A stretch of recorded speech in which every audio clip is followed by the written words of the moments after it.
কিরে মেজো, কি রান্না করছিস? তেমন কিছু না দিদি, কলার মোচা আর ডাল রান্না করছি। মেজো, আমাকে মোচা রান্না একটু দিস তো, তোর দাদা খেতে খুব ভালোবাসে। বেশ তো দিদি, দিয়ে আসবো। তুমি রান্না করবে না? আমার রান্না হয়ে গেছে, তাই এলাম তোর সাথে গল্প করতে। ভালোই করেছো দিদি, কথা বললে মনটা একটু হালকা হয়। শহরে ছোটজন তো খুব ব্যস্ত থাকে, বছরে একবার আসে। ছোট বউও শহরের মেয়ে, গ্রামে একদিনও থাকতে চায় না। হ্যাঁ রে, চাকরি করে ছুটি পেলেই তো আসে, না হলে নয়।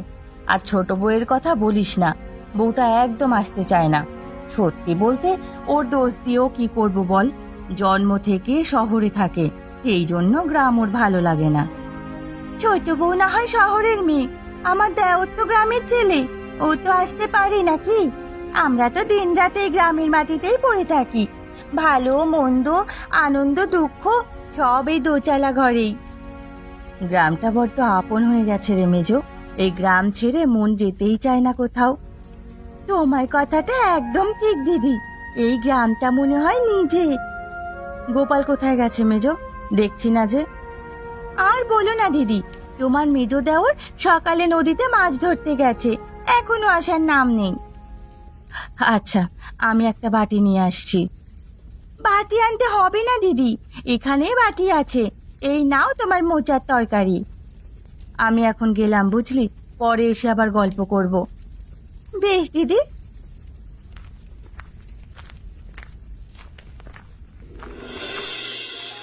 আহা, হ্যাঁ, বড় বড় 3টে ইলিশ ধরেছি আজকে।